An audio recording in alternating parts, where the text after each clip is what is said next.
Yeah. One was going to be late, and I knew that, so that's fine.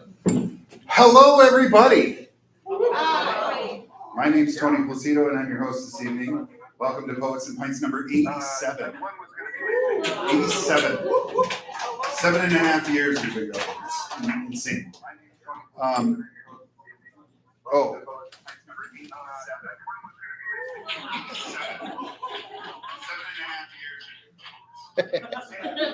I was making sure the microphone worked, and I forgot to. I'm a really professional host. I make sure everything's going exactly right before I get on stage. Okay. So one of the things I like to say, first of all, is we are part of Cracked Walnut. Cracked Walnut is one of the 2 local chapters of the League of Minnesota Poets. If you are a poet, it's a great organization. It costs a whopping $25 per year to join.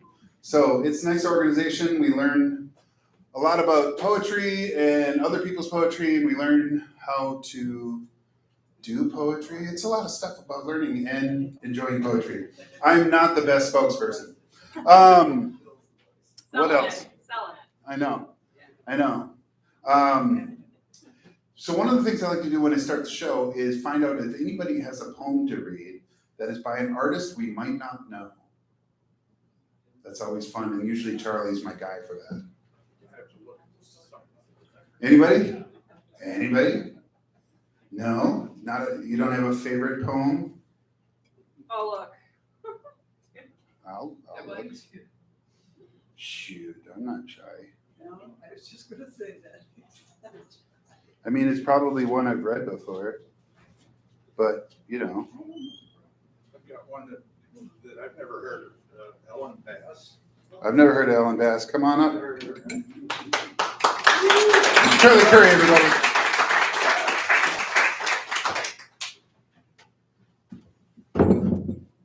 That is a wobbly stand, so don't hit yourself in the face with it. All right. Unless you want to. This is called Fracture. This is from Poem a Day, so if you're not signed up with that, you should be. All right. Fracture. When the grizzly cubs were caught, collared, and taken away, relocated, they call it, their mother ran back and forth on the road screaming.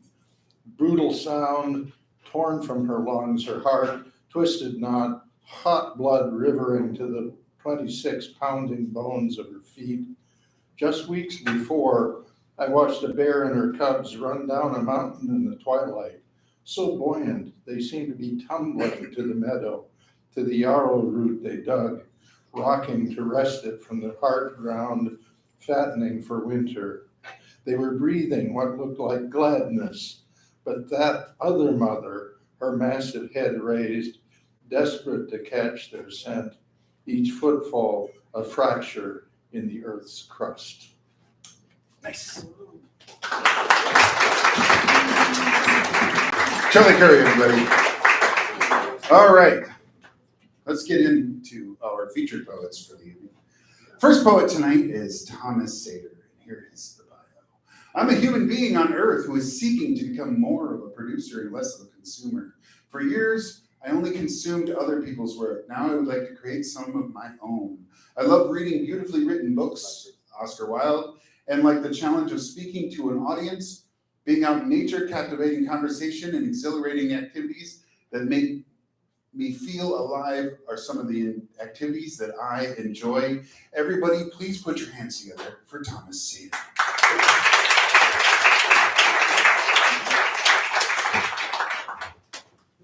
All right, now I'm gonna pick this. Oh, God. Yeah. I mean, I think it goes up. Yeah, it does. Thank you. Appreciate it. Quit being so short all the time. Talking to yourself. How we doing, people? All right, I'll get right into it. So this first one I just wrote while I was visiting my parents' house, late at night going for a walk. I cast 2 shadows while walking at night. They can be clearly seen in the pale moonlight. Grab my face and scream at me. I'll close the door and dive into another world, until I become a spectator, living through fairy tales. There is nothing like digging for drugs in your parents' garage at 3 a.m.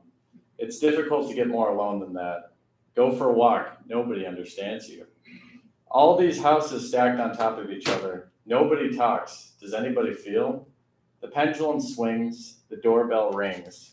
More often than not, a salesman instead of a friend is at the door. You can't always make a friend. You can always buy more. Two shadows I cast in the night. Both come from the same place. One of the shadows is a romantic, charming young man with infinite possibilities. The other shadow is a lonely, selfish, suffering addict, numb to emotion, without devotion or drive. The mind's eye can change, but the mind's eye can't forget. Doors are hard to open and easy to close. The moon is full and shines bright. One man, two shadows. One house, two stories.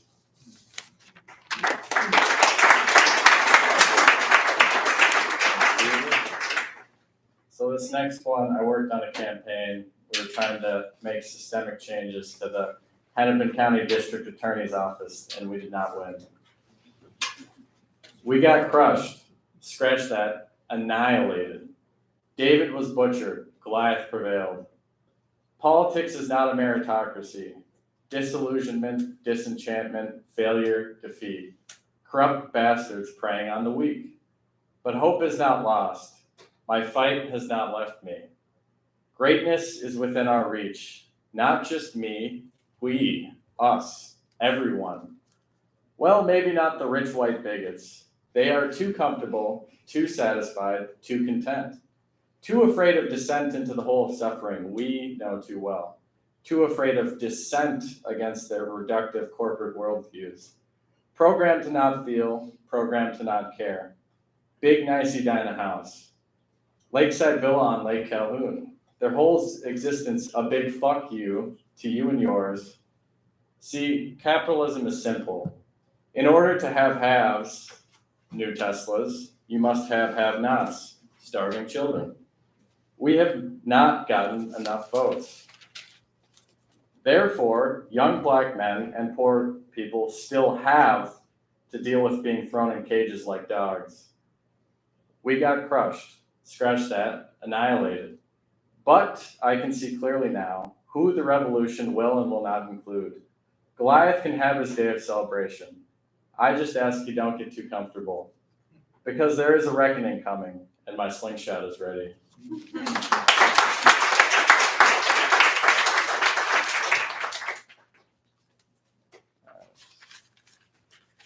This next one is based on a creepy dream I had. It's called Down and Out Tonight. He found me in the night. I went down without a fight, vanished out of sight, to a place where there is no light. Two wrongs don't make a right. Get me outside, I'll be all right. I've got the marks to prove it. Red handprints on my stomach. Someone's in trouble. Why wasn't anyone else there? Just me and a faceless figure. But he had a face. It looked normal. His body conformed to the norm. I knew something was off. Get me outside. I'll be all right. Deeper meaning or surface level. The Grim Reaper's fleeting, a worthless devil. Outside amongst others, I'm safe till I'm not. My mind moving forward is all that I've got. Sick to my stomach, confidence will plummet. There is no escape, or that's what I'm told. Down and out tonight, two wrongs without a right. Woke up with a good fright. I was taken in the night.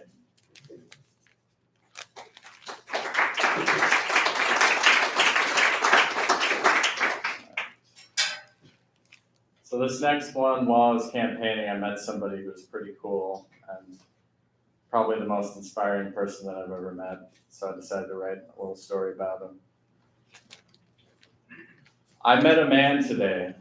His heart was heavy. You see, sometimes life doesn't give you a second chance. The man had love for his son. He taught him how to be selfless. He believed his son was going to be a better man than he ever was, like a father's dream. Everything was shaping up perfectly until something happened. A lifetime of gut punches could not compare to this. You see, sometimes life doesn't give you a second chance. The man's son was shot 3 times in the chest. The boy was only 14. So young, so undeserving of that needless fate. Sometimes life doesn't give you a second chance. I could see in the man's eyes lifetimes of pain that would never be resolved. What the fuck are you supposed to do when your boy gets murdered? He had a tattoo of his son on his right bicep. It was the most beautiful thing I've ever seen. Looking at the man in the tattoo, I began to cry like the boy was my own son. After the tears were shed, he told me about his second chance. I began to realize the man I was talking to was an extraordinary human being. An extraordinary human that would, for the rest of his life, know that sometimes life doesn't give you second chances. But it should. The man knew this to be true. So, he decided to dedicate his life to fighting gun violence, chasing bullets to stop the spray. Conversations before punishment, treating lost youth like human beings, venturing into areas few have the heart to venture into. The man taught me a very valuable lesson. The world can be an ugly, terrible, vicious place, but sometimes life does give you second chances.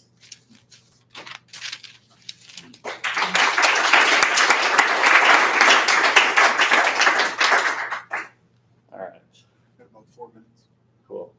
So this one I wrote just based off of having depression and being a drug addict for a lot of my adult life. I'm pretty young, if you can't tell, but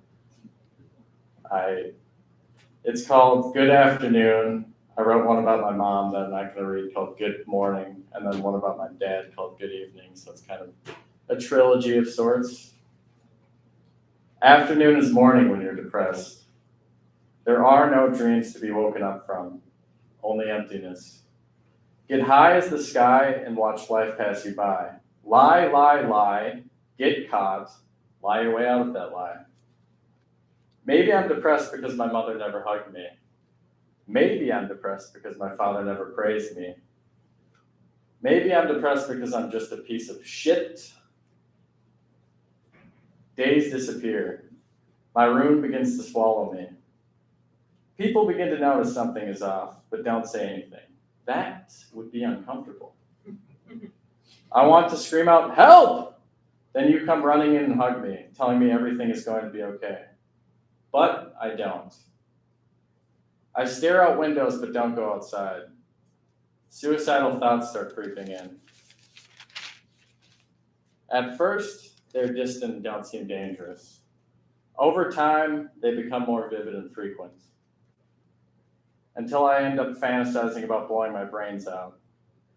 Ending up in a hospital room. No objects allowed. A camera watching me at all times. People in scrubs talking in slow voices. I guess they think only idiots try to kill themselves. Fucking amateurs.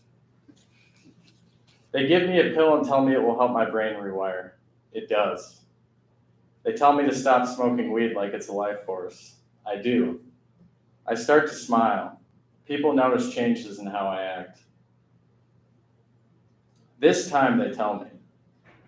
A lust for life appears. Having been to hell, I've realized something. It's nothing more than a state of mind. I will always be depressed. I will always be damaged. But I'm a beautiful, bloody legend. Afternoon is morning when you're depressed.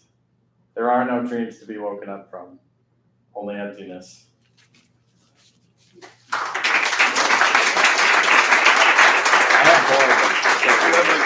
Do the short one. I could grab, one over there. Yeah, you got a short one. Perfect.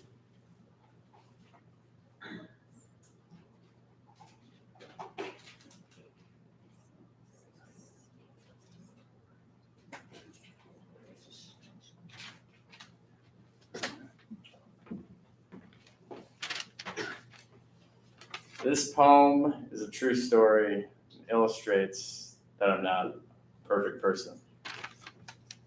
It's called White Lies. Baby, I'm leaving on a jet plane to Chicago. Thanks for the sex. No promise of what's next. Smash and dash, tap and pass, scumbag city, I do feel shitty. Attachment issues, both of us.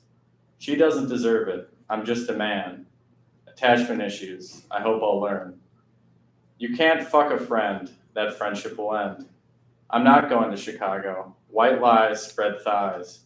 I'm trying not to hurt you. You really don't deserve to feel pain, but still I lie, and then you cry. As I say bye, mission accomplished. Baby, the jet plane is taken off. I'm just not in it. I'll be around, just don't hunt me down. You can't love me, but you do. Attachment issues, both of us. A deceitful man, I'll turn the tide. I'll make a change, just not yet. Don't let me ride, I'm gonna lie. I won't come back after I come. A sitcom badass, they taught me well. A rapper's delight, show and tell. I'm sorry, I'm gone, so long, I'm flying away. Catch me if you can.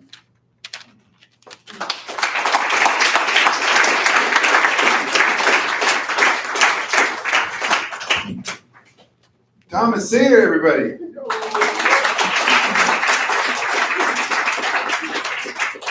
All right, before I go on to the next poet, I want everybody to acknowledge Mandy in the corner here with her art. Woo! Mandy, stand up. Visual artists don't usually get a round of applause, but I want you to give her one. All right. Because, just sit over there. Make sure you buy stuff at the half. Okay. You're Shamini here. Nice. Okay, so the next poet is here. I have a bio here. It's a super short one. Put on my cheaters. All right, how do you say your last name? Abeykoon. Abeykoon. Yeah. Shamini? Yes. Shamini Abeykoon. Is a graduate student, aspiring therapist, South Asian, originally from Sri Lanka. Loves painting pictures for human emotional experiences. Everybody, please put your hands together for Shamini Abeykoon.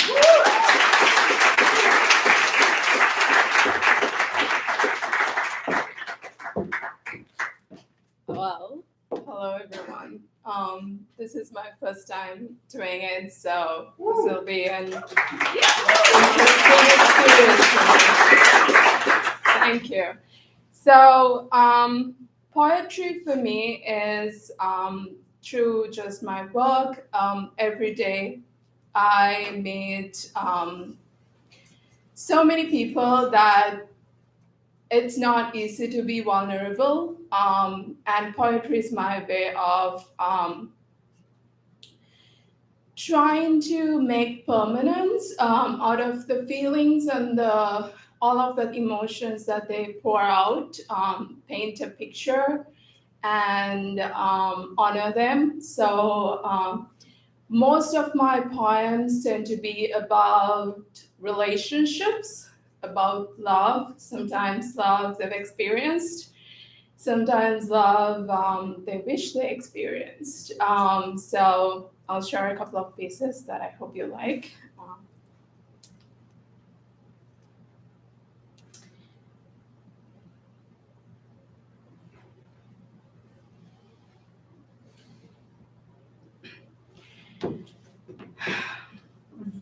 We all learn to love meticulously, but mine is to devour you whole.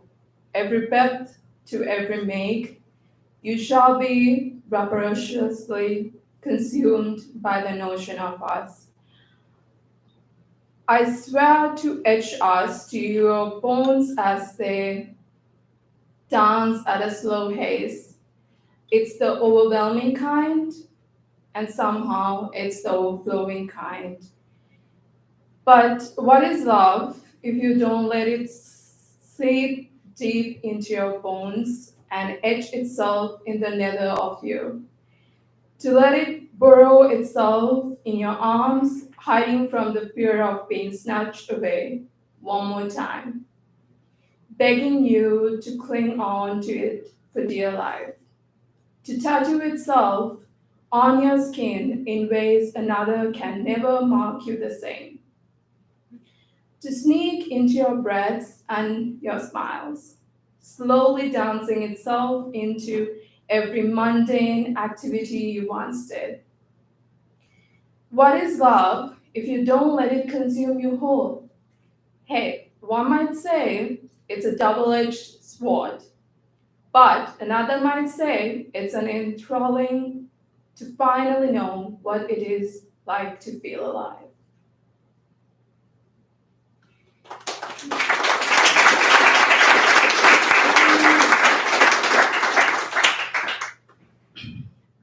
Well, this was a piece dedicated to one of my couple of friends actually, who lost their dear ones. I wrote it on Christmas Day. For them, Christmas was never the same. So this was dedicated for them. Here's to ones that's trudging through the streets, bright lights and laughter ringing in the air.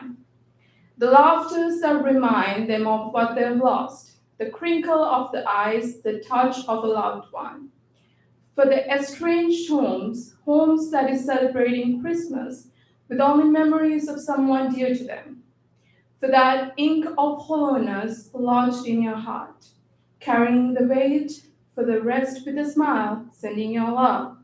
To you, who Christmas reminds of what you've lost, to the ones that their families are no longer with them, to the ones that's gone through significant life-altering moments, and to the ones that do not want to celebrate because it's not the same.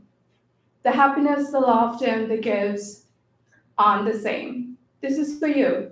It may not be the same or will never be the same. Not to replace ones that are dear to your heart, but to remind you there's pain, but there's also so much love that you deserve. They say grief is the love that you never were able to share. The kind of love that you've lost, but will come in all other forms. Here's to hoping the weight will eventually feel a little lighter.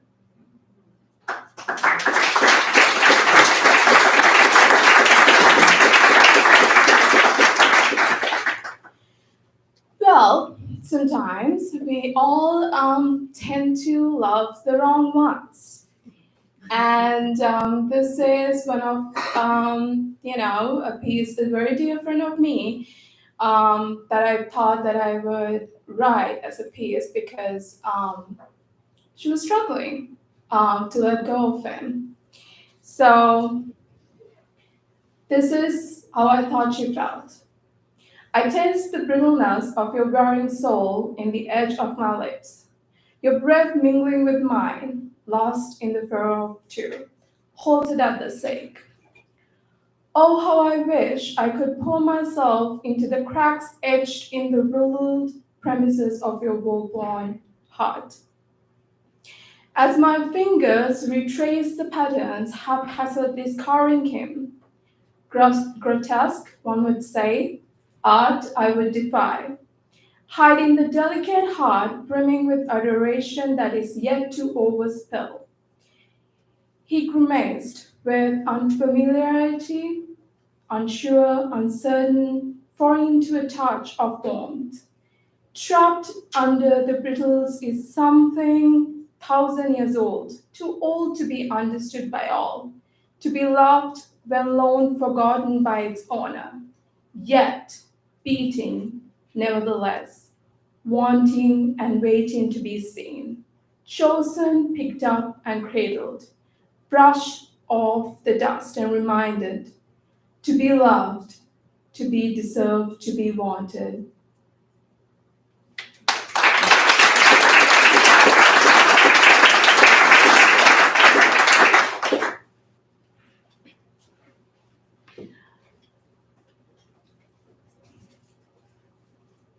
You got 5 or so minutes.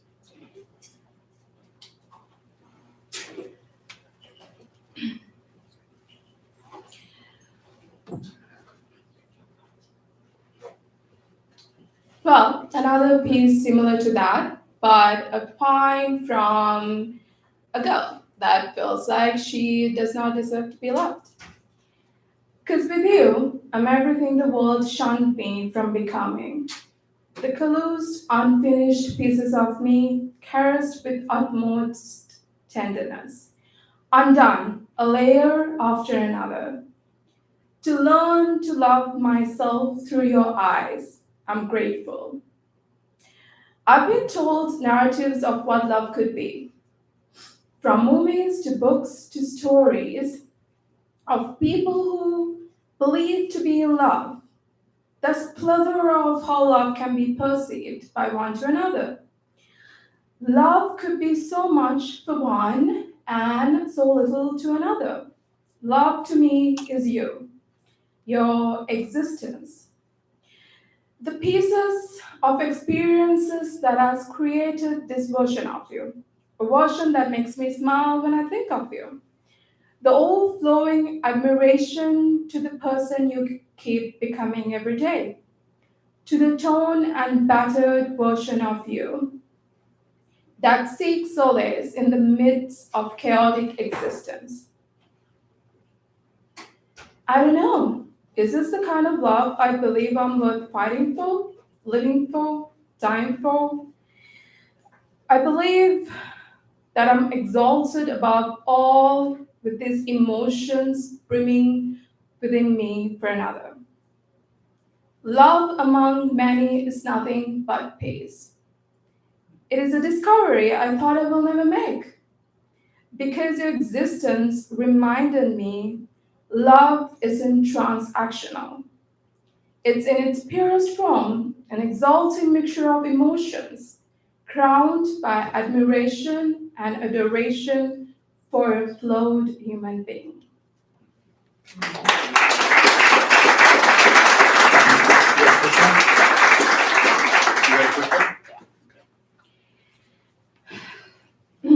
Last one. Okay.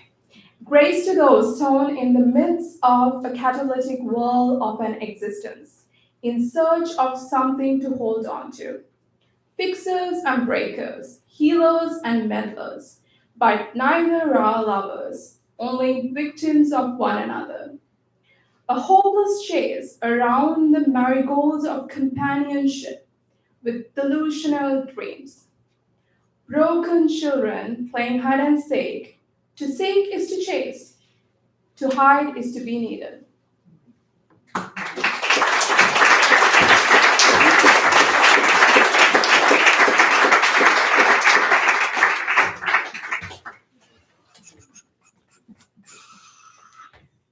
I was really on top of everything tonight. One more time for Shamini.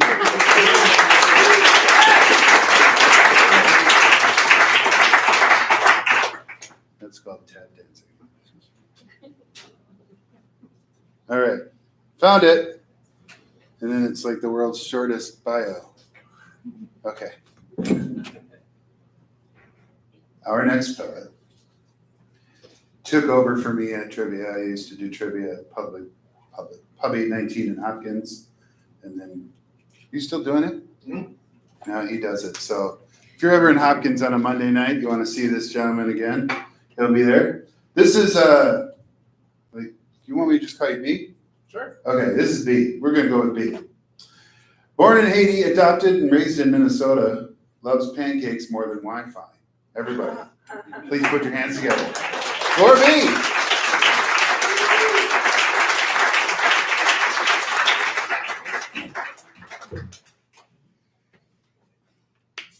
Pop goes the toast. I love the early mornings when the world around me's asleep. A demon's alarm clock ain't ring yet. The birds ain't singing. On the curb of Central and 33rd where I found a new piece at. The sun's still sleeping in while the wind tucks around the world like pigs in a blanket and an extra side of ranch. Is it Christmas? I see presents as I present the past to the future like it was present. Regret, never heard of them. Repent, never heard of sin. In the morning, I rise as love. I hear no sadness. I see no pain. I believe in the sunrise, the dawn paints, the river waves. I feel safe. I feel connected. I feel the never-ending moment flow through us like a beverage, no coke, still addicted, and every second is another fix. Like a freshman, I introduce myself. Hello, my name's Ignorance, because I'm bliss. In the mornings, I ignore the voices I don't hear.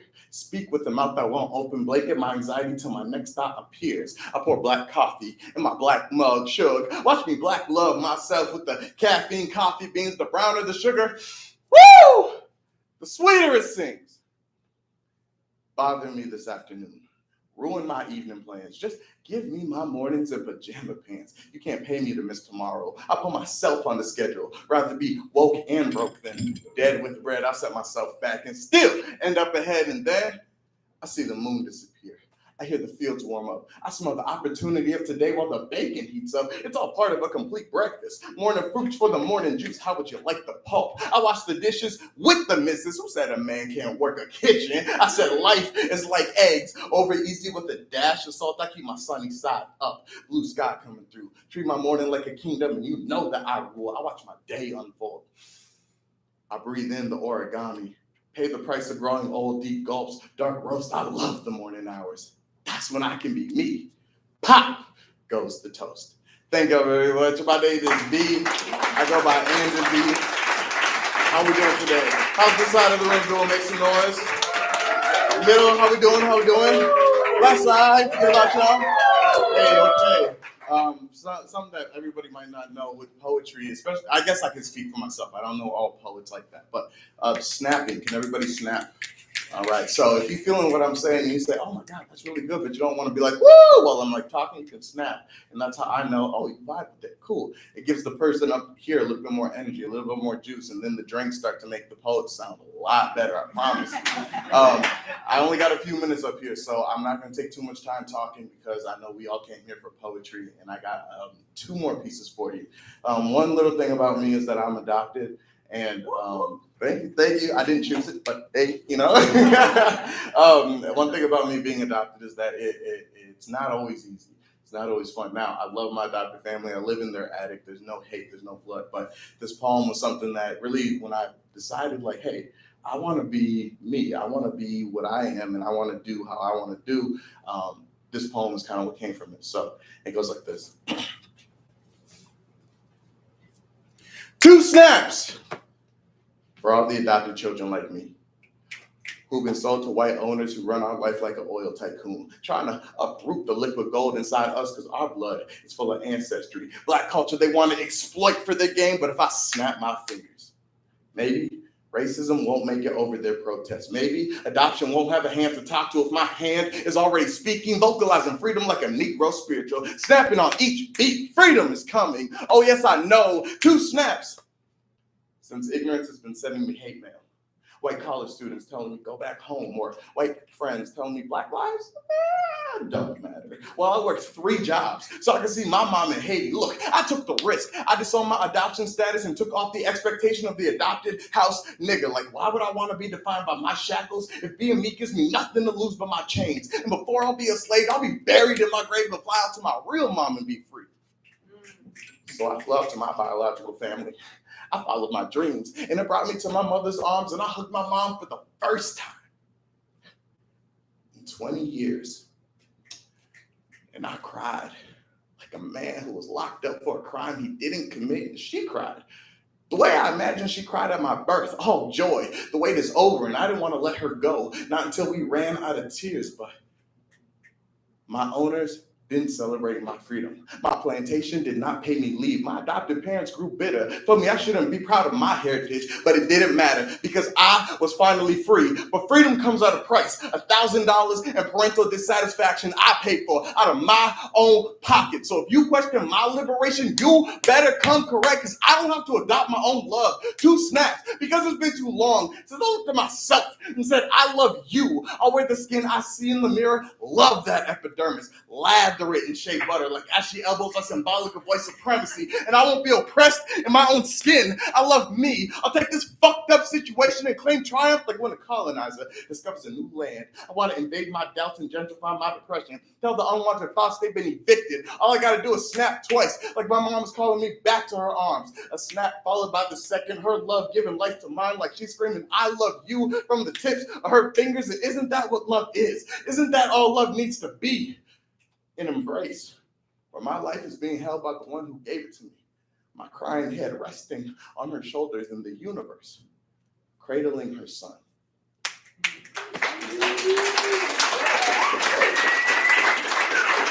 You know what's crazy? I appreciate it. What's crazy about poems and spoken word is that, like, I prepare a month. I was here last month. I don't know if y'all were here last month. I prepared a month for this. We're already at the last poem. How does that feel? Time flies when you're having fun. Time flies when you're having fun. When I was working at Speedway, now 7-Eleven, they were basically, it was COVID, nobody wanted to work, all that. I had to drink motivation, is what I called it. I had to be like, it's 4:30 in the morning. The sun's still like, hey, fuck this day. I'm trying to just chill. And I'm out getting ready to go clean a bathroom that thousands of people are going to walk through and just not give a fuck about. And one thing I realized is that with poetry, I can motivate myself. With poetry, I can tell myself, hey, you got it. Hey, you got a good thing going. Hey, you're going to do what you got to do. And this poem right here, when I started working at Speedway, when I started doing all that stuff, I was like, man, I need to listen to this poem over and over and over. And so I say this because as I leave the stage, as I leave y'all with, hey, that was a really cool poet. I wonder, what the backstory of these poems are. Here's one of them, and it's just, I was really, really tired. I was really, really sad. I was really, really exhausted, and yet I listened to this poem because it gave me the energy to keep going. It goes like this.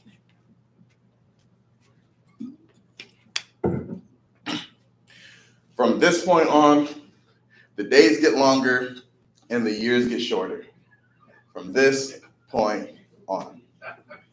From this point on, the work is harder, the brains are smarter, and the goals seem even farther. Man, what have you gotten yourself into? From this point on, you walk in the ways of the new. You walk in the days of the crew. You walk in the ways of God while you become you. The journey has just begun. It's time to be set apart from the charms. The eternal glory of you was on the line, so shine bright, because who's the vessel of the sun? Stars. Only shine for a moment. Don't let your opportunity slip. It's a foot race to the finish, so don't worry if you trip, because battle scars heal. The price to pay is real. The enemy wants to remind you of your failure, so beg God to reveal, because cling to him, because this life is a roller coaster. You don't want to fall out the ride. Stay under the wing, because this is like nothing you ever tried. And from this point on, you don't got time to waste. You don't wear that mask on your face. You start your journey at your God-given pace, because this point is the moment that you are washed from your transgression, washed from your oppression, washed from the voices threatening depression. From this point on, stand up for your convictions. Stand up to your oppression. Stand up, stand up, stand up, and never ask for permission. From this point on, your destiny is in your hands. Your steps are in your plans, and the power to be great is in your stance. From this point is the moment that you are washed from your transgression. Washed from your transgression. I said washed from your transgression. But just remember, you got to be you while you do what you do. Thank you, y'all. My name is Anderby. I wish y'all could come now.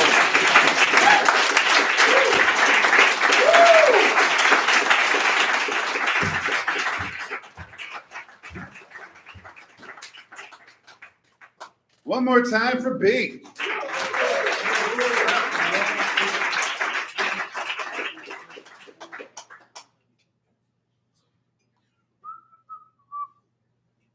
How's everybody doing? Good. Did you send me a bio? Yeah. It's okay though. I found it.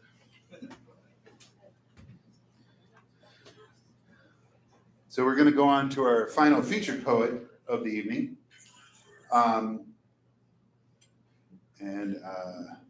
Then we're going to take a break. And then we're going to have an open mic. So the night is long from over. But Micah Ruelle is a queer poet from America's heartland. Their chapbook, Failure to Merge, was published by Finishing Line Press in 2019. More recently, they were selected by Kaveh Akbar, is that right? Nice. To be included in the 2021 Best New Poets Anthology. They've been published in Cutthroat, Chicago Quarterly, and elsewhere. Everybody, please put your hands together for Micah Ruelle.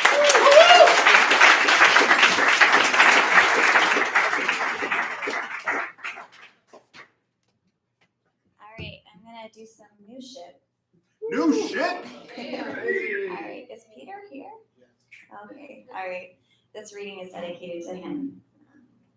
So I'm going to start out on, this poem just was published last week. So I'm super excited for it. So yeah. As are we. It's called The Year One. Oh, wait, that's the second one I'm going to do. Just kidding. This one's a long one, so buckle up. It's called Then.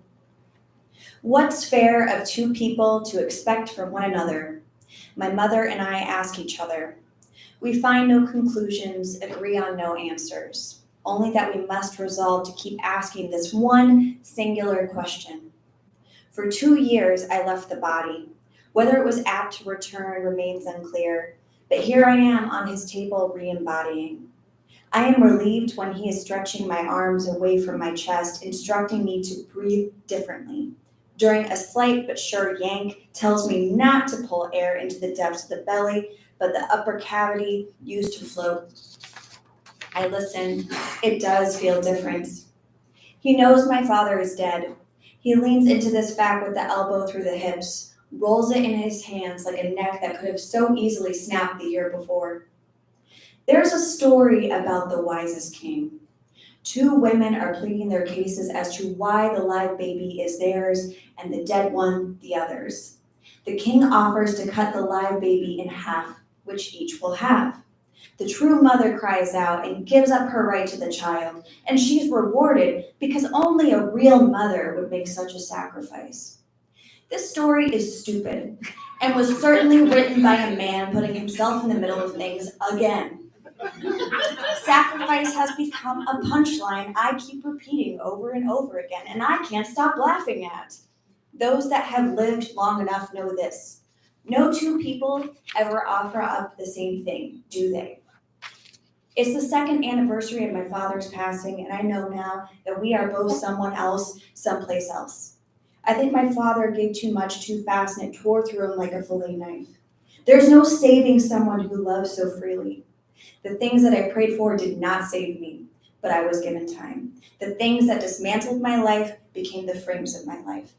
Like a child with sympathy pains, if you are like this, am I like this too? I felt like I could suddenly die too. I'm getting married soon, which some would consider to be a joke. How many loves does it take to shrink a lifeboat? How many lives does it take to nail a lost bed? How many lessons does it take to fix a luck box? The punchline for all 3. As many as it takes, because I'm living proof.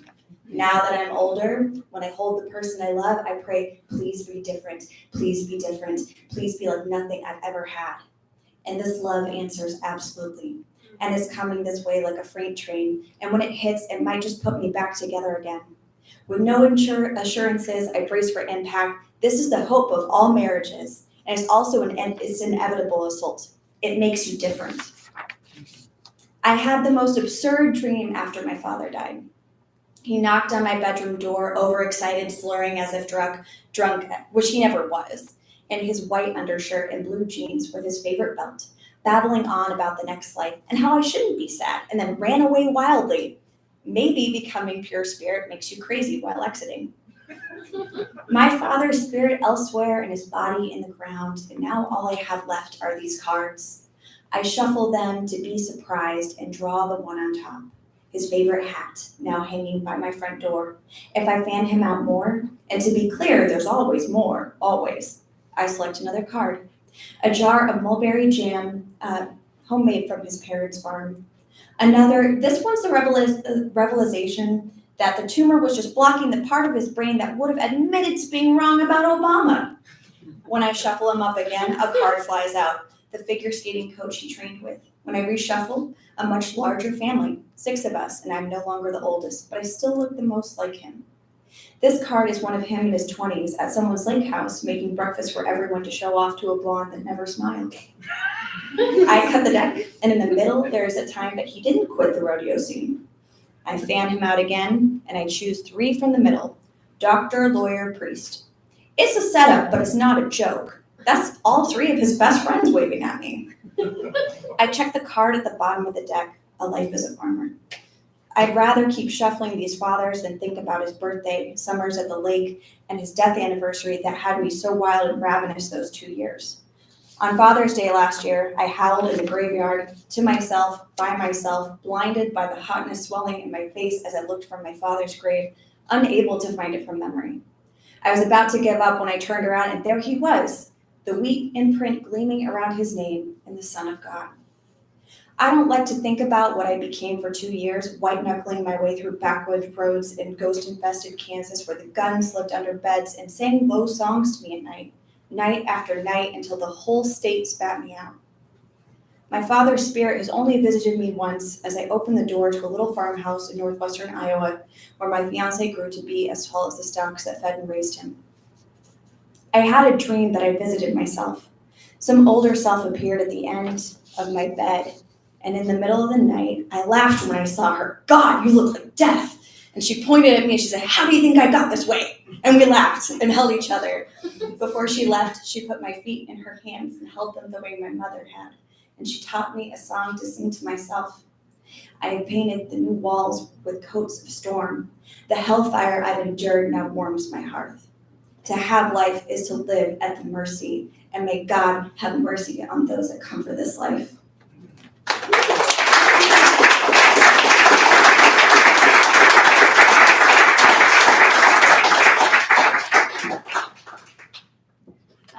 This is the poem I wrote for our 1-year anniversary.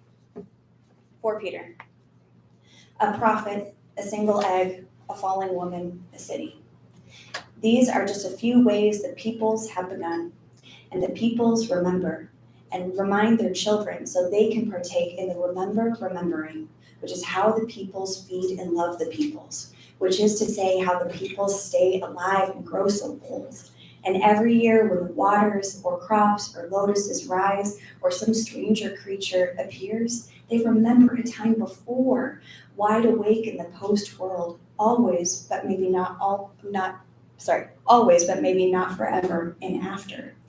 2 rings, white boots, blue suit.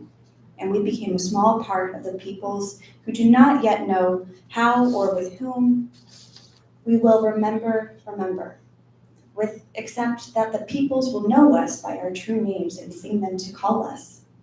A self, in honor of the day that we stood alone by the waters as dark and as cold as impenetrable as the future. A gift. I want to give you back to yourself the way you've given to me and me to me. Go past the shore through the thickest woods, past a hidden field to the source where only you can drink. The peoples wait for you to welcome you by the gate, and so will I.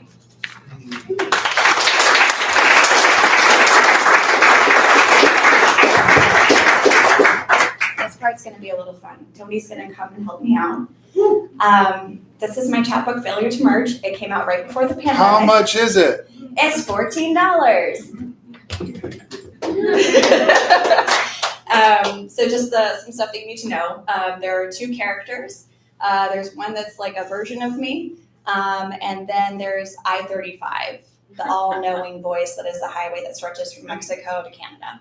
And Tony will be reading that part, so I'm super stoked about I'm a this. freeway. Yes! Life is a highway. Okay, all right, here we go. Letter 6. Dear I, have you heard about Ferguson? You said I could not see beyond my experience. The stark white rage, white offhanded sadness, white eggshells, white guilt, white washed girl whose mouth is a camera. Oh wait, it's a microphone. Oh wait, move, the whole world says. You're blocking, move over. This is the beyond you spoke of, an answer? I can see from here, I'm behind the crowd that we can see glory ahead. None of it white, none of it identifiable. The glory is moving, it is leading. The crowd follows, an exodus. I trust the ones who know the way. End. Glory? Are we in Sparta? What do you think this is? How about we take it down a few notches? Fuck glory. Hell, let's settle for safe, fair, just, true equality. Yeah, let's start there. Just whatever you're doing, stop. Wait to be asked, then proceed. In the meantime, do your homework. I can't do this. Not when you're like this. Glory my ass. To your first point, you are right to correct and guide. But why has glory become a dirty word? When I know the answer, I'll know to give it up. But you are right to correct and guide. You've earned it in years. However, you are too rough too often, friend. Small reliefs are just as human as suffering. To your second point, I'll do the work, and I'll learn to listen more closely and put my hands to the good work. Dear M, now that the frustration old world pre-cement has cooled, take some notes. Consider this next phase of your education. Stop signaling in that way that white poets often do to the violence, as if they were collecting black bodies for themselves. Their names were never yours in life, and now they sure as fuck don't belong to you in death. So unless you plan on doing the work, the real work, to keep that long list of names from growing, Sandra Bland, Eric Garner, Michael Brown, Tamir Rice, Tanisha, don't you dare disturb the family's grief with your unnecessary carelessness, white in its largeness and self-importance. You know this shit from your school days. The distance between the signifier and the signified can be large. But believe me when I tell you, in this instance, for you, it's even larger. So pay attention. You might learn something if you just shut up for a moment and listen. Trust me, it's the very least you could do. Dear I, initially, I wanted to respond this way. How dare you, a highway that's killed 3,000 people in this year alone, tell me that I need to brush up on my semiotics? Notice that the number doesn't include all those assaulted by police and citizens alike, all those trafficked, and all those smuggling the white powder easily cut into lines more defined than our borders. Fuck you. How dare you assume my sins are as weighty as yours? But when my anger finally subsided, I found myself white with guilt. I wanted to grab you and shake you and tell you, you're right, oh God, you're right. Absolve me, for I am a white woman who called someone by the wrong name, who othered another when I had a chance, who insisted on being first before all others, and these are the least of my sins. Comfort me, oh God, for I am a sinner. And it was sincere, and I was wrecked with it, but it did nothing. Those tears were useless and meant nothing, and guilt is useless unless it reconciles ourselves with each other and with ourselves. So now I respond this way, with my life, and a question, how to reconcile. Thank you.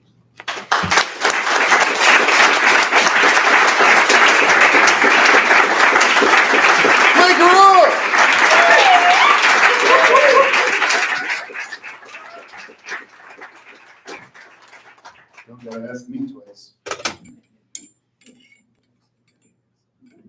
Okay, so now we've come to the part of the show where we take a break. Prior to taking a break, though, I want to let you know that we are a registered 501c3 nonprofit, and so therefore we live off donations. But this is a free show. You are not required to donate, but if you can throw a buck in here, or two, or 20, or 1,000,000, cool, we'll take it. I'm going to pass this around, but otherwise we're going on break right now for about 15-ish minutes. Please go over and visit Mandy, buy a bunch of shit, and we'll see you soon.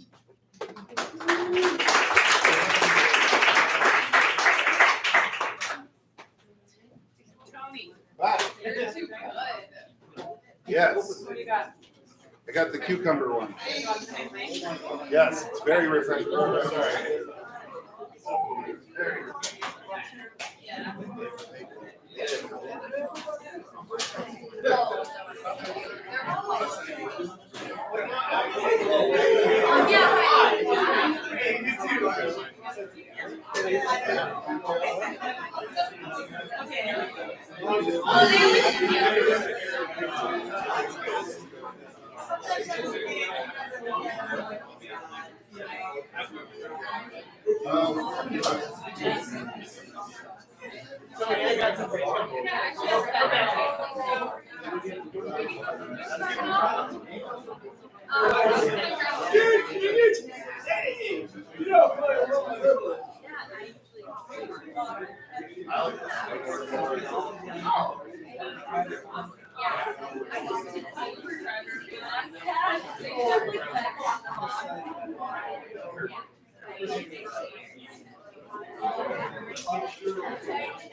I'm leaving this here. I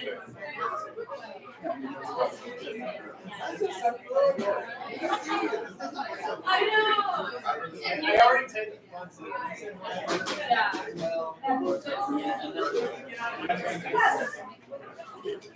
I know. Hey, we'll be back in 10.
I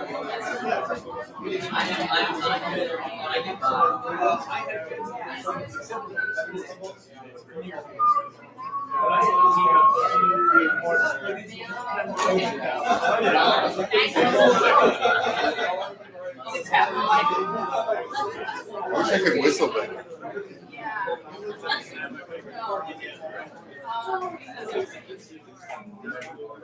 Yeah, it's just. Hey, Tony, Yes. I think my friend Kelsey wants you to sign up. We'll see if we have room for it. Okay, you have plenty of. Earlier. Put it in the box, please. Thank you. Okay, well, we don't. Hi, everybody. Bye. Drive safe. Okay. Welcome back to the party. We're gonna, now that it's just me and you guys, all the riffraff is gone. We're gonna go into the open mic. We've got some people signed up here. And let's see here. So, someone at that table give me a number 1 through 6. 6. I heard 5 first. That is Danica. Yep, it's random. It says it right at the top. Order is random.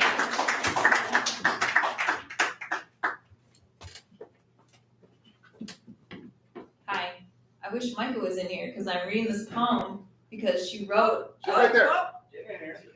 Yes, get in here. I'm gonna read the poem that I wrote from your prompt. So I wrote this poem on Sunday, and it was inspired by a series of prompts from Micah that were about. I kind of combined 2 of the prompts. One was about like beloved items that you have, like family heirlooms, and how they take on more meaning than their literal meaning. And the other one was like about lost objects, like things you have lost. This is a new poem, so be gentle. It's called Phytopathology, which is like the study of plant diseases. And there's also a word mycology in here, which is mushroom science, fungi. So just that should be all the explaining necessary. Okay. Phytopathology. Mycology branches into a field, and the dictionary's heft conjures the mycologist. Bicycles, how streets lead from a shuttered restaurant in the night. We lay flat on our stomachs in a room, choosing words to guess their meaning. I've misplaced your name, elide your face with another face, until an exercise in object memory returns your name and your face. I misplaced spring. I carry miracles from one place to the next. I carry my keys and consider them a transference of energy I relinquish. I keep my eyes downcast, though what I want is to look into your face. I perform acceptance, how place comes apart and doesn't. A sculpture disarticulating into its surroundings, lightless. A room when the night comes. The dried heads of roses scattered through a room engulf the perfumed night. Trees sawn open, rings turning inward, rings growing outward. Proof cells can be patient, immovable, galactic. I misplace beatitude. I can't quite grasp it. Speed of light, soft through the current, we overlap. Thank you.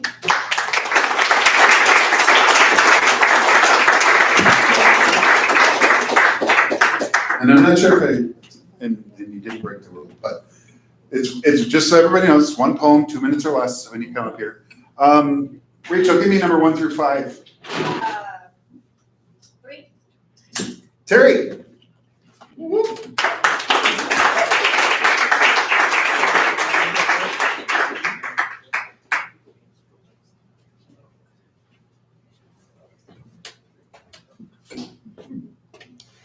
So I really never know what to pick when I come to these things, so I'm just gonna wing it, just kind of based on the energy. Best way to do it. It was written a few years ago. I'm sitting inside the Astor Cafe. It's too dark to read, but that doesn't stop me. The room is half deserted, but for dark brown furniture, beer glass, and shadow thoughts. People pass by the window, back and forth, and back again. A man stops, peers in. He looks like Uncle Fester. He paces back and forth, then stops. Takes another look inside. He's a terrorist. That's my immediate thought, a terrorist. But I'm extremely drunk, and it's my birthday. What's my excuse the other 364 days? I don't know. It's the one I used today, though. Uncle Fester walks on, leaves. Creepy fuck. I raise the Bloody Mary glass to my lips. Happy birthday, Terrence. Thank you, Terrence. Fuck you, Fester.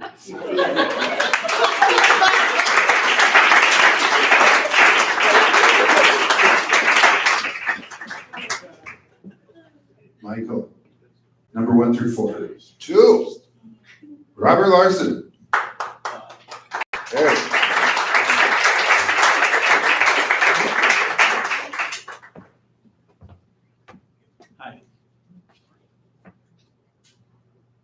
He sang with perfumes on in the crying afternoon. In the burning summer sun, he sang, wearing red cologne. The birds to him were symbols of order and the soul. In the bushes and the trees, they sang, knowing what they know. The evening was a poem to the son of the rolling hills. In the ample valleys of his soul, he sang, wearing red cologne.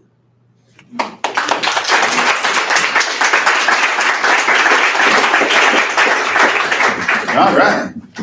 Satish, 1 through 3. 1. 1 is Charlie Curry.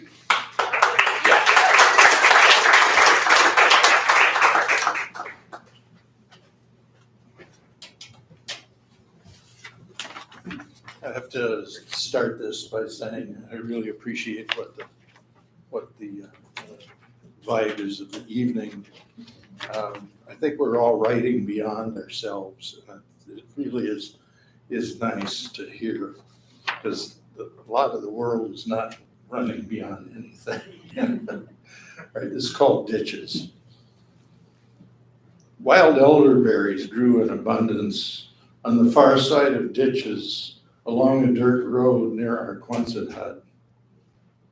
My mother guarded them as they grew from flat white flower clusters to dark red berries clumped together. She was zealous about it, as if she had planted them herself. At the end of the summer, ditches were dry, dust settled on the road, grasshoppers sung in the grasses.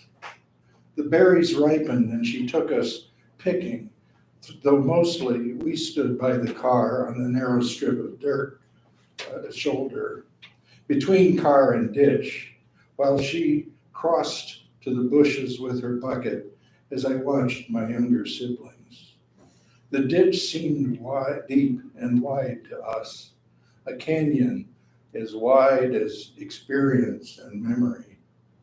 The narrow strip of graveled shoulder could not hold our interest for long. She hurried to fill her buckets, moved back to the car, drive a bit further, stop, cross the ditch, fill another bucket until the back seat was full of buckets and us. Back home, the little propane stove, barely wide enough to hold the pots, labored to boil the berries down to a dark red mash. Sweet steam filled the room. The mash poured into a conical sieve lined with muslin and left overnight to drip into a large pan. The next day, more boiling, this time with sugar and lemon, row upon row of ball jars, anticipated hot, unsettled jelly. A filled jar received a paraffin poured on top, then a rubber gasket and a flat lid cranked down by a threaded band.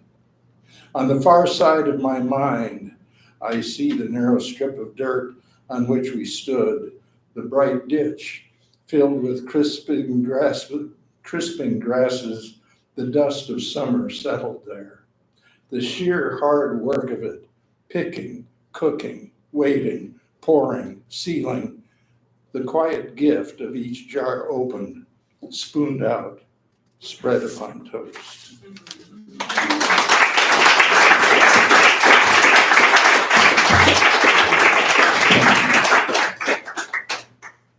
Ashley, heads or tails? Eric?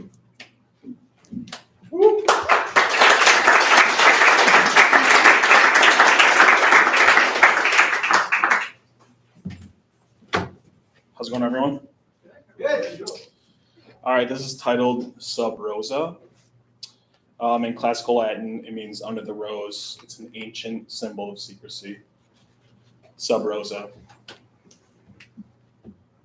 At the top, above a thorny stem, red petals spin tightly, privately into the middle, so that from under them, they are not exposed. And only from front to back, within the bloom, will each thin red neighbor secretly know each other. Thank you.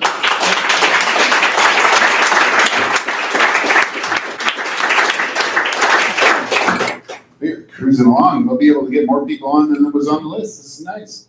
Derek, you're the last of those who signed up originally.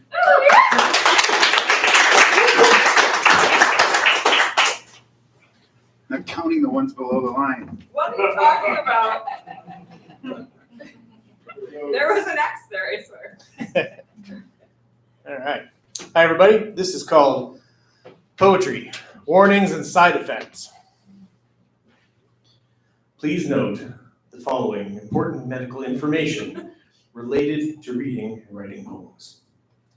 Poems can cause your blood pressure to spike suddenly to an unsafe level if taken with certain other literary devices.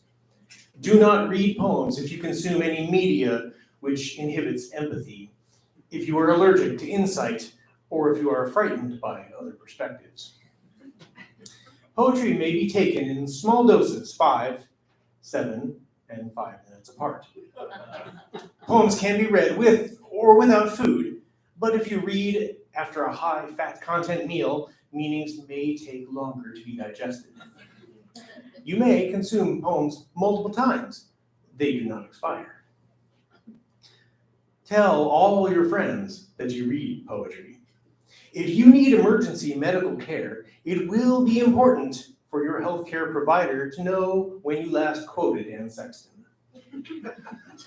When you read during sexual activity, stop and get medical help right away if you feel chest pain or epiphany. Reading with your partner will not prevent you from sexually transmitted diseases. Heed the voice of your inner child during early drafts. If you accidentally write too much poetry, please tell the rest of the world exactly what you did.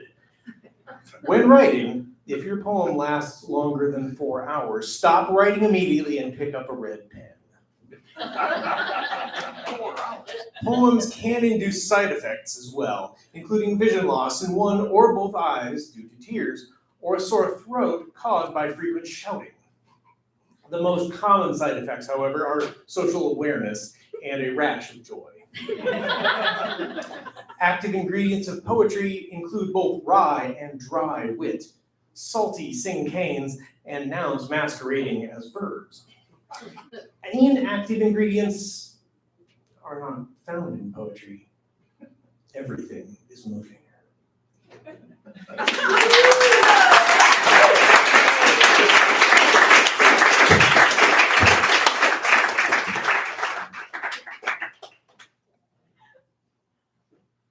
I think it's a rite of passage to write a poem about poetry.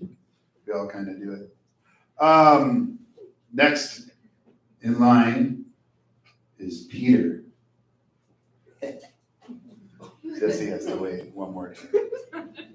Just one more turn. Clap for Peter, Jesse.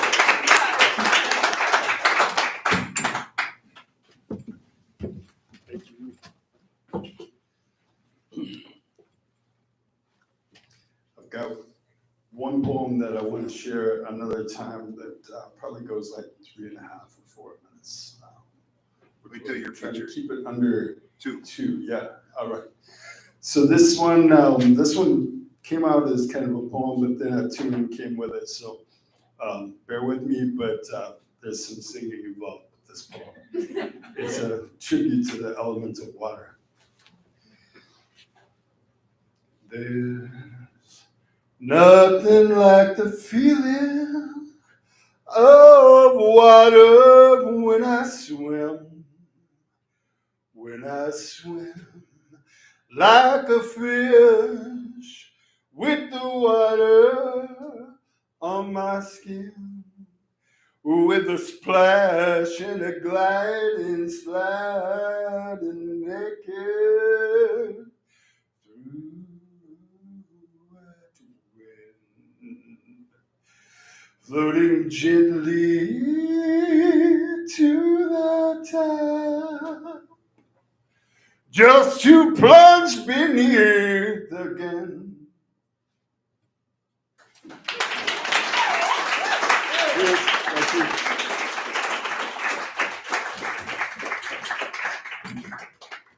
All right, after much ado, Jesse. Yes. I'm just giving her a hard time because it's fun. That's right, because I was gonna throw you under the bus anyway. You're gonna throw me under the bus? Yes. So You don't know what it's Tony like under the bus. It's amazing. came over and he told me that I wasn't funny. Just I said your poem wasn't funny. To be fair, it wasn't supposed to be. She's leaving parts out. I'm joking. If it's supposed to be funny, she's a sadist. So anyway, Tony and I talked about writing, and he said, try to write something just a little bit lighter. And then he posted this week about poetry's not supposed to be like light, it's supposed to be to make you feel. I was like, an asshole. Under the bus is amazing. Tony and I have been friends for a long time, so it's okay. So this was something that I wrote. So I'm gonna read it now. It's not 2 minutes. I'm gonna do it because it's not Because 2 you minutes. just don't want to let other people get on stage. No. It's called Square Peg Round Hole. When people ask me to describe myself, I often say, I'm a square peg in a round hole. But the truth is, I don't want to be a square peg in a round hole, or a round peg in a square hole, or a round hole in a round hole. I just want to be me. But I've been conditioned for hiding from myself, from judgment, which is ironic. After all, according to Myers-Briggs, I'm an ENFJ. Extrovert, intuitive, feeling, judger. I am a judger. I don't tell people that because I'm afraid that while I'm judging you, you're judging me. Only you're doing it a little bit more critically. You see, for me, life has been, well, a series of disastrous disappointments that have left me a little bit off balance. There's been just enough grace thrown in to make it worthwhile. And the off balance is not in a cute and clumsy romantic comedy kind of way. It's a I tripped and fell off the curb, maybe got hit by a bus, dirt in the face, marred and bloody, road rash and scarred kind of way. I keep trying yoga to help with the balance. Turns out I'm not really good at staying still. In college, in my 20s, I effectively got a D in yoga. I took it as an elective, and it turns out it's really bad when you fall asleep in class. The instructor gets pissed. Not very namaste, if you ask me. But I guess you can say I found my flow. I don't care if you're round or square, if you're 30 minutes late or 30 years late. If you show up and your face is also covered in dirt and blood, you're my favorite kind of people. So in my 4th decade of life, I want more of that. So here's the truth. Here's me. Hi, I'm Jessie. I'm kind, wholehearted, smart, sometimes messy, always cold, always late, a good kisser, a really bad dancer. I love running, poetry, Lake Superior, Brene Brown, Audre Lorde. I'm the mom to 3 amazing humans. I'm prone to depression in the winter. I swear a lot. I hate Minnesota goodbyes and service conversations. I'm a judgy yoga wannabe who prefers sleeping in decaf coffee with far too much cream for the daily allowance. Instead of a square peg in a round hole or conforming to any shape or Knox or sentiment, I'm just gonna show up as myself. Because I've never really liked geometry anyway.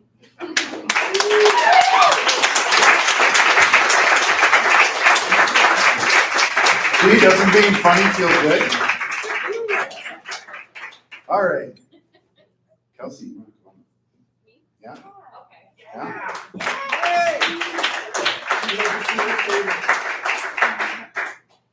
Okay, it's nothing like y'all. Oh my gosh.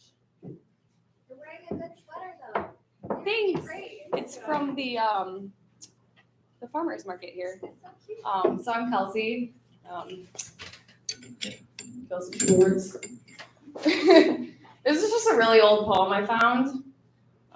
It's kind of short. I want you strong, like an oak tree, standing tall on a cold February morning. I want your heart thick, full of love to give, like you have nothing to lose. I want your mind old, your eyes on me, everything but nothing. If there is ever a next time, I want it to be the end of heartbreak, no more hurt. The last one, you will be stronger than me and make me me. Ta-da.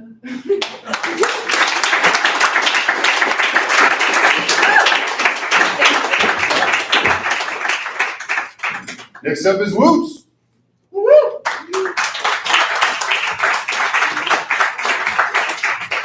What up, everybody? Can I get a yeah? What's up? My name is Woots. I appreciate you letting me come up here. It's my first time at this place, and it's super dope. I love the vibe y'all giving off, so appreciate y'all. Yeah, I found a poem that I want to do. I usually like to have prepared stuff and have it memorized, and I could be like extra animated, but you know, we're gonna roll the punches like the Looney Tunes right now. So I just feel like, all right, cool. Y'all got me? You hear me? Yeah. All right, cool. Here we go. This is called Free Write because that's what I wrote. That's what I had it as a title as, Free Write.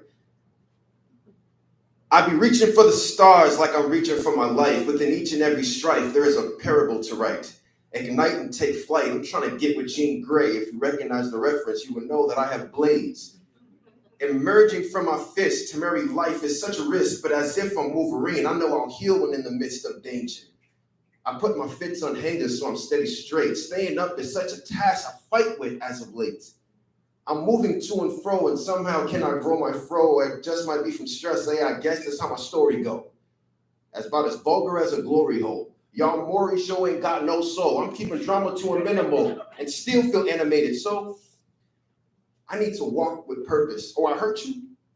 Hey, it wasn't on purpose. I seem to close all the curtains whenever words from my surface is hitting deep like these curses. Generational burdens and people killing, act worthless is making me feel the burning. Like roaches, like I'm squirming, tasty vermin. They yearning for what I'm earning. They turn into what I'm churning. My children, they watch and learn it. But like I said, I rise, stretching out to these eyes that blanket over the sky. Combust as long as I try. Put me down, I reply with silence. I be fried, dumbfounded in my newfound passion I drive. See you on the other side when I push what I drive. Whipping Phoenix, this blade I sing is the slightest of pride. Just some code for your helix and spontaneous rhyme. If you dig, then it coins and diamonds is what you find. It's roots. And this ain't a metaphor, this that literal real. Rootsability, and what you heard is just how I feel. What?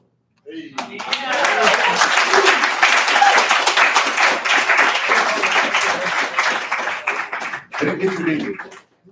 What? Mugu. You're next.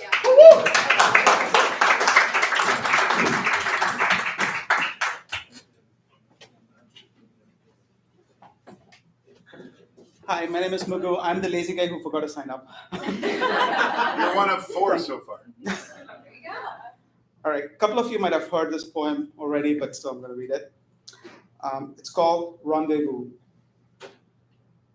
We meet in the backyard of our still TBD lives, removing one redwood panel at a time from the half-assed fence we put up in such a haste when for the first time our unguarded gaze teased our souls, set sights on the halcyonic horizon that began to appear ready to bend, stretch, come near, go far, vanish at our whim. We meet in the backyard of our still TBD lives, imagining a fertile, all-season, bespoke Midwestern garden, underneath a sheet of prim, dazzling white snowflakes, attuned to the sounds of redpolls, chickadees, pine siskins, to whose songs we create angels on the frozen ground to bless with decisions and directions we hesitate to take. We meet in the backyard of our still TBD lives, tiptoeing across the wet spring-kissed new earth, birthed by the last frozen sheets of ice, giggling as they melt for us, fancying themselves to be matchmakers. Make us a bed of red oak leaves left behind from past glory, to rest our heads upon green, a new dawn with eyes open. We meet in the backyard of our still TBD lives, prospecting the flora that would manifest who we are, authentic, imperfect, intense, and light work, vitreous works of art, to oblige the sun to pour our share of his rad, aged light. Tulips are a safe bet, but so are purple, lilacs, peonies, asters, and perhaps invest in a moccasin flower for our future. We meet in the backyard of our still TBD lives, waltzing around the blades of fresh green grass, when I spot a dandelion emerging from our anxiety cracks, conspiring to make you fall from our ephemeral ecstasy. Rush to pull it from the roots, chase the flying pollens, spread the green blanket for your peacefully petal-like feet to step on.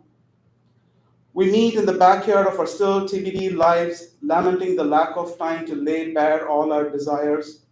As we sit around the fire pit, your fingers reaching like the golden rays of light, teasing to burn time to ashes, when we both look back at the patio door of our lives, like butterflies cursed to choose between nectar flavors. We clean up the countless smiles, gather the guffaws, arrange completed conversations, store semi-explored thoughts as is, wipe the moistness from our eyes, bottle the rare teardrops, pull over a canopy of emptiness over the sacred garden, vow to meet again in this backyard of our still TBD lives, to remove the next redwood panel until no more.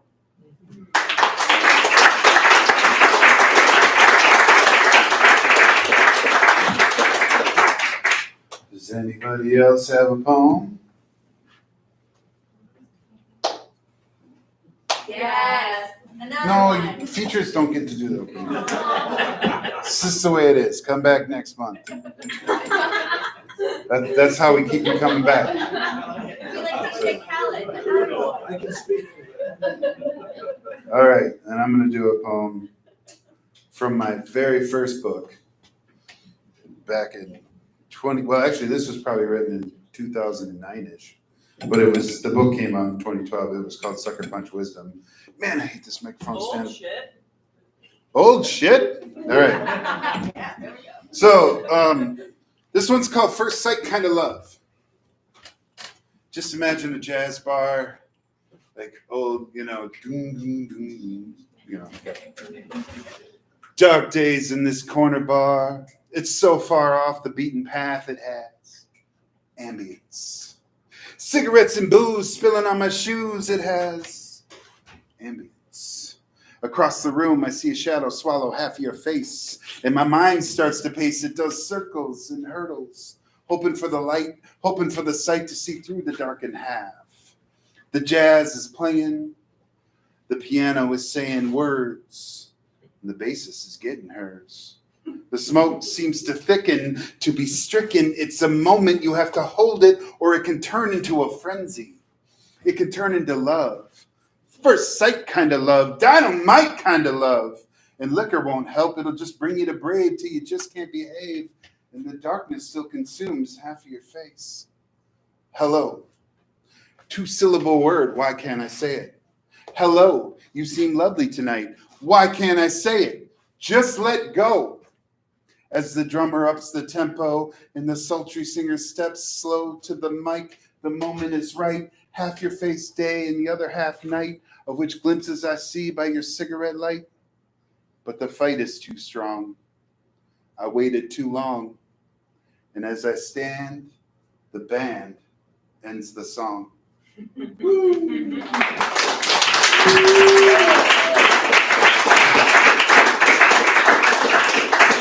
Thank you so much for coming to Poets and Pints, number 87. Next month, we have a special treat for you that the St. Paul Almanac winners, there's 5 poets, they all won the St. Paul Almanac Poetry Contest, and it will be hosted by Katie Venino. So I will be here, but I will have no duties or any responsibility. It'll be amazing. Anyway, thank you so much for coming. Please come back. We're here every month on the 3rd Wednesday. This has been Poets and Pints, brought to you by Cracked Walnut. My name is Tony Plocido. Thank you so much to Thomas Satre, who had to leave early, unfortunately. Shamini Abeykoon. To B. And to Micah Ruelle. I almost forgot to reintroduce all the poets. I'm really bad. Okay. Have a wonderful evening. Thank you, everybody.